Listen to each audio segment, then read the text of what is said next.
में आएगा। टिप्पणी करना चाहता हूं, टिप्पणी पहुंचे तो समर्थन देना। टिप्पणी करना चाहता हूं, पिछले 67 सालों से देश की राजनीति यही कर रही है। समस्या कहीं होती है, खोजी कहीं जाती है, इलाज किसी किया जाता है, ठीक कोई और हो जाता है।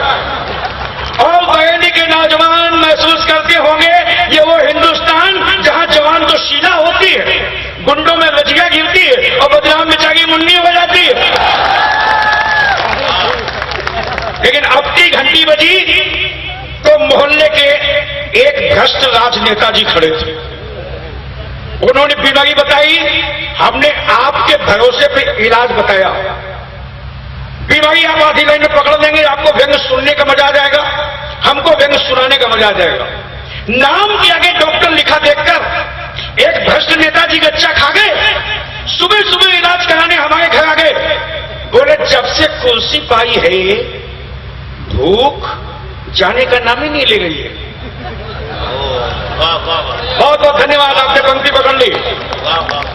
ये राजनीति की ऐसी बीमारी है। हमको याद है कि हमारे केंद्रीय मंत्री पुरानी वाली सरकार के, मैं नाम नहीं बताऊंगा, वो गए विदेश। एक वहां के मंत्री जी की कोठी में ठहरे, आलीशान कोठी। तो उन्होंने बताया तुमने कोठी कैसे बनाई? तो वहां के मंत्री जी बोले आइए चलता हूं छत पे। हमारे मंत्री जी को छत पे लेके गए। बोले नदी दिखाई पड़ रही है? बोले हाँ दिखाई पड़ रही है। बोले नदी पे बड़ा सा पुल? हमारे मंत्री ने ध्यान से देखा, बोले पुल भी दिखाई पड़ रहा। बोले बस उसके 10% से बनाई। फार्मूला बहुत अच्छा लगा। मंत्री जी देश में आए, अगले साल वो मंत्री जी विदेश वाले आए तो इनकी कोठी में ठहरे, उससे आलीशान कोठी। तो विदेश के मंत्री का माथा ठनका। बोले यार एक विकसित विकासशील देश के मंत्री के पास हमसे बड़ी कोठी? तो उसने पूछा तो तूने कोठी कैसे बनाई? तो हमारा मंत्री भी उसी स्टाइल से बोला ये चलता हूं छत पे। लेके गया छत पे। बोले नदी दिखाई पड़ रही है? विदेश के मंत्री ने देखा, बोले दिखाई पड़ रही, वो दूर तक नदी। बोले नदी पे बड़ा सा पुल? विदेश के मंत्री ने और ध्यान से देखा। बोले पुल?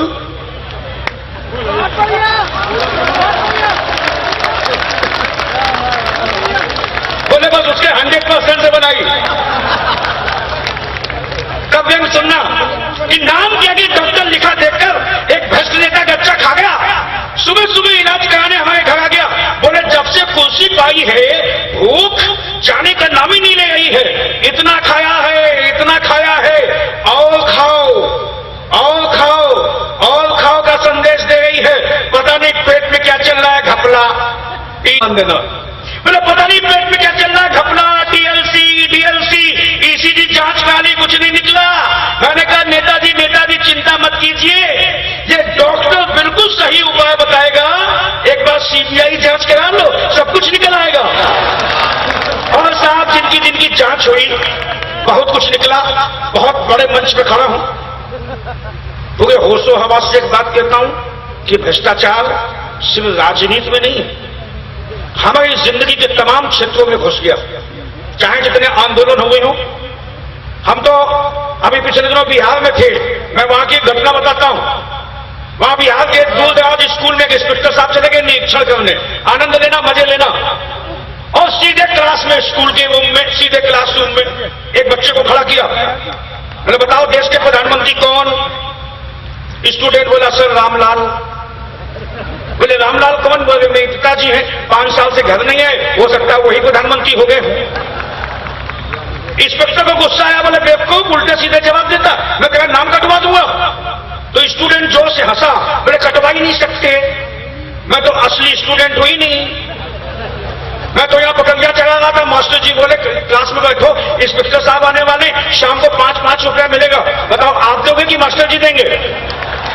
अब मास्टर जी को गुस्सा आया, इंस्पेक्टर साहब को मास्टर जी को बुलाया। बोले बच्चे असली नहीं है, मैं सस्पेंड कर दूंगा तुमको। अब मास्टर जी हंसे, बोले कर ही नहीं सकते क्योंकि मैं असली टीचर हूं ही नहीं। असली टीचर तो हमारे पिताजी हैं, बाजार गए हैं सामान लेने, कह गए थे क्लास देखो। अब इंस्पेक्टर का पारा हाई, सीधे हेडमास्टर के कमरे में। बोले क्या स्कूल चलाए हो? बच्चे असली नहीं है, टीचर असली नहीं है। हेडमास्टर से बोले गुस्सा मत करो। दराज से 10,000 की गड्डी निकाली, इंस्पेक्टर साहब की हथेली में रखी। इंस्पेक्टर साहब ने 10,000 की गड्डी जेब में रखी। अब उनकी आवाज सुनना देखना भ्रष्टाचार कहां तक पहुंच गया। 10,000 की गड्डी जेब में रखी, बोले हेडमास्टर साहब ये तो मैं हूं जो 10,000 में मान गया, कहीं असली वाले आ जाते तो। लेकिन साहब मामला बिहार का था, यही खत्म नहीं हुआ। हेडमास्टर साहब उठ के खड़े हो गए, बोले बेवकूफ है इंस्पेक्टर साहब आप, जिस स्कूल में इतनी चीजें नकली हो वहां नोट कहां से असली हो सकते हैं। लेकिन साहब 2 पंक्तियां पढ़ता हूं, गंभीरता से पढ़ता हूं, अच्छी लगे तो गंभीर और मोहब्बत वाली तालियां देना। ये भ्रष्टाचार आता कहां से? सुनना वैसा, नीचे से ऊपर की तरफ जाता है, ये तो एक झरना है जो ऊपर से नीचे की तरफ आता है, फिर जड़ों तक में फैल जाता है, फिर जड़ों तक में फैल जाता है, फिर जड़ों तक में फैल जाता है। आपने बहुत हंस लिया, जाते जाते चार पंक्तियां और इसके बाद अपना स्थान। सामने बुजुर्ग की पीढ़ी बैठी है, अब गंभीरता की बात करता हूं, नौजवान पीढ़ी बैठी है। मैं बुजुर्गों के चरणों में प्रणाम करता हूं और नौजवानों से एक बात कहता हूं। 16 देशों की यात्रा की हिंदी कविता लेकर, मैंने वहां भी नौजवानों से कहा और ये कहा कि अपनी ख्वाहिश के परिंदे पे निशाना रखना, जो कुछ बनना चाहते हैं उसके लिए मेहनत करिए, लेकिन भाग दौड़ में कहीं ऐसा ना हो कि जिंदगी के लिए बड़ी जरूरी चीज मुट्ठी में बंद बालू की तरह फिसल जाए और फिर पछताना पड़े। ले जाना आज की शाम पंक्तियां कि अपनी ख्वाहिश के परिंदे पे निशाना रखना, जिंदगी का जो सफर है वो सुहाना रखना। अपनी ख्वाहिश के परिंदे पे, अपनी ख्वाहिश के परिंदे पे निशाना रखना, जिंदगी का जो सफर है वो सुहाना रखना। और घर को मंदिर की तरह खूब सजाना, लेकिन दिल के कमरे में बुजुर्गों का ठिकाना रखना, दिल के कमरे में बुजुर्गों का ठिकाना रखना। अंतिम 4 पंक्तियां, वसीम बघेलवी साहब आप गवाह हैं, ये पंक्तियां पिछले दिनों एक घटना से जन्मी। मैं 4 मिनट में घटना बताता हूं। पिछले दिनों हम लोग अमेरिका के कवि सम्मेलन में थे, 30 शहरों में कार्यक्रम किए। भैया थोड़ी देर बैठ जाओ, थोड़ी देर। 30 शहरों में कार्यक्रम किए, बड़ी गंभीर बात कह रहा हूं। तीसरे दिन जब मैं राले पहुंचा तो वहां एक घटना हुई। राले में मेरा कजन है संकल्प, आईटी दिल्ली से बीटेक करके गया है, नौजवान साथी बैठे, इसलिए कहता हूं। एक साहब मेरे कंपनी में इंजीनियर है, उसने बड़ी सी कोठी बनाई, बड़ी सी गाड़ी ली। मैं पहली बार गया था तो मुझे कोठी दिखा रहा था, बहुत खुश था, गाड़ी दिखाई, बहुत खुश था, मैं भी बहुत खुश था। लेकिन दोस्तों अचानक कोठी दिखाते दिखाते उसके आंखों में आंसू छलक आए। उसने छुपाने की कोशिश की, मुझसे छुपे नहीं। मैंने पीठ पे हाथ रखा, मैंने कहा भाई इतना वैभव फिर आंखों में आंसू क्यों? तो वो बोला भाई साहब जब मैंने इस नए मकान में गृह प्रवेश की पूजा की तो मेरा बहुत मन था कि पूजा में अम्मा बाबू भी साथ होते, लेकिन ये मेरी नौकरी की मजबूरी कि मैं हिंदुस्तान से उन्हें ला नहीं पाया, और ये उनकी उम्र की मजबूरी कि वो अकेले यहां आ नहीं पाए। तो मैंने रोते रोते पूजा की। मैं पूजा करते करते रोया। बहुत सारे मित्रों के बच्चे विदेश में होंगे, दर्द समझने की कोशिश करना। नौजवानों को 4 पंक्तियां सौंपता हूं, अपना स्थान लेता हूं। मैंने कहा कि हमको बनावटी लोगों के व्यवहार नहीं अच्छे लगते। इन विकसित देशों में सबने यात्राएं की हैं, इतना बनावटीपन है कि मुस्कुराते मुस्कुराते बनावटी ढंग से जबड़े टेढ़े हो जाते हैं। क्या फर्क है साहब हिंदुस्तान इसमें? फर्क ये कि वहां लोग ऊंची ऊंची कोठियां बनाना जानते हैं और हम हिंदुस्तानी एक कमरे में भी घर बनाना जानते हैं। तब 4 पंक्तियां सुनना। मेरा मन था एक और कविता सुनाने का, समय की सीमा है, इसलिए अंतिम 4 पंक्तियां। मैंने कहा नौजवानों ले जाना अपने साथ। मैंने कहा कि हमको बनावटी लोगों के व्यवहार नहीं अच्छे लगते। ईमान जहां बिक जाए वो बाजार नहीं अच्छे लगते। हमको हमको हमको हमको बनावटी लोगों के व्यवहार नहीं अच्छे लगते। ईमान जहां बिक जाए वो बाजार नहीं अच्छे लगते। यूं तो दुनिया की चकाचौंध सबको लुभाती है, लेकिन घर में बुजुर्ग ना हो तो त्योहार नहीं अच्छे लगते। घर में बुजुर्ग ना हो तो त्योहार नहीं अच्छे लगते। जिंदगी त्योहार बने, त्योहारों में भी जिंदगी हो। जिंदगी और त्योहारों में हमारे अपने हो, बुजुर्ग हो, शहर हो, गांव हो, देश हो। इन्हीं शुभकामनाओं के साथ बहुत बहुत धन्यवाद, बहुत बहुत आभार।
जा रहा है।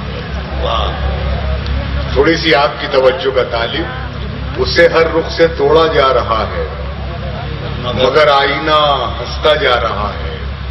हम अपने आप में सूरज हैं फिर भी, हम अपने आप में सूरज हैं फिर भी अंधेरा हम में ढूंढा जा रहा है। बहुत अच्छा, क्या कहना। हम अपने आप में सूरज हैं फिर भी अंधेरा हम में ढूंढा जा रहा है।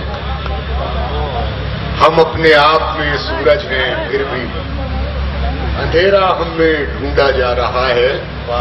अंधेरा हम में ढूंढा जा रहा है। और दोस्तों, शेर पेश कर रहा हूं, मुलाजा फरमाएं। गजल का शेर के तेरे चेहरे में ऐसा क्या है आखिर, तेरे चेहरे में ऐसा क्या है आखिर, जिसे बरसों से देखा जा रहा है। तेरे चेहरे में ऐसा क्या है आखिर। हाँ, सब थक चुके हैं, असल में बहुत देर से मुशायरा सुन रहे हैं। हाँ, आप लोग थक चुके हैं, लेकिन देखिए इस थकन के बावजूद भी बैठे हैं। ये गजल से इनका इश्क है और ये मुशायरे से इनका लगाव है। हाँ, मैं देखिए कोशिश तो कर रहा हूँ। आप इन्हें जगाइए, ये आपको जगाएंगे। तेरे चेहरे में, जब मैं अपने वालिद साहब के साथ यहाँ आया करती थी, वो दुआएं आज ऐसा काम कर गई कि अल्लाह का लाख लाख शुक्र है कि मेरे पास सब कुछ है, आपकी दुआएं हैं। मैं 4 मिसरे सुनाती हूँ, ज्यादा वक्त नहीं है सबको सुनाना है। बहुत सारी फरमाइशें भी आई हैं, कोशिश तो यही करूंगी कि फरमाइशें ही पूरी करके चली जाऊं। आइंदा कभी आऊंगी, आपकी मोहब्बतें मुझे बुलाएंगी तो इंशाल्लाह मैं सुनाऊंगी। एक बार जरा दिल खोलकर मुझे दुआओं से नवाज दीजिए तो थोड़ा सा मेरे हौसला अफजाई हो जाएगा। जी जी, मैं बिल्कुल। ये किसी नाम का नहीं होता, ये किसी धाम का नहीं होता, प्यार में जब तलक नहीं टूटे, दिल किसी काम का नहीं होता। 4 मिसरे और सुनाऊंगी, लेकिन मैं एक बात जरूर कहना चाहूंगी। एक हमारी मोहतरम शायरा चली गई, एक बैठी हैं, यकीन मानिए मुझसे बहुत जूनियर है, लेकिन मैं एक बड़ी बहन के नाते सलाह देना चाहूंगी कि ए को तलाश करें, बी को ना करें। अब समझना है इसको। अर्ज करती हूँ, जब शायद आगे बहुत तरक्कियां अल्लाह ने चाहा तो करेंगी। अर्ज करती हूँ, गम की उलझी हुई लकीरों में अपनी तकदीर देख लेती हूँ। आईना देखना तो भूल गई, तेरी तस्वीर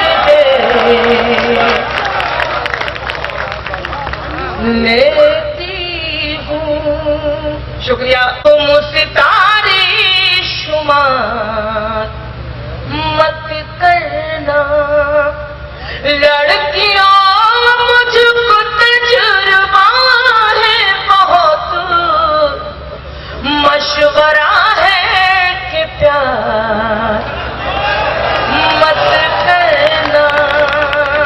वैसे तो परेडी वालों मेरा पुराना रिश्ता है, ये मशवरा मुझे भी किसी ने 25 साल पहले दिया था, लेकिन मैंने के बात रह जाए, कुछ इस तरह से मिले हम के बात रह जाए, कुछ इस तरह से मिले हम के बात रह जाए, बिछड़ भी जाए तो हाथों में हाथ रह जाए। वाह वाह वाह वाह वाह वाह वाह वाह वाह वाह वाह वाह। कुछ इस तरह से मिले हम तो हाथों में हाथ रह जाए। शेर होता है कि मैं सो रहा हूं तेरे ख्वाब देखने के लिए। क्या कहना है? मैं सो रहा हूं तेरे ख्वाब देखने के लिए, मैं सो रहा हूं तेरे ख्वाब देखने के लिए, खुदा करे मेरी आंखों में रात रह जाए। वाह वाह वाह वाह वाह वाह वाह वाह वाह, बहुत शुक्रिया। मैं सो रहा हूं तेरे ख्वाब देखने के लिए, खुदा करे मेरी आंखों में रात रह जाए। वाह वाह। एक मतलब और हाजिर कर रहा हूं कि मैं सो रहा हूं तेरे ख्वाब देखने के लिए, खुदा करे मेरी आंखों में रात रह जाए। बहुत अच्छा है। वाह वाह। छत दुआ देगी किसी के लिए जीना बन जा। बहुत अच्छा। वाह वाह वाह वाह। छत दुआ देगी किसी के लिए।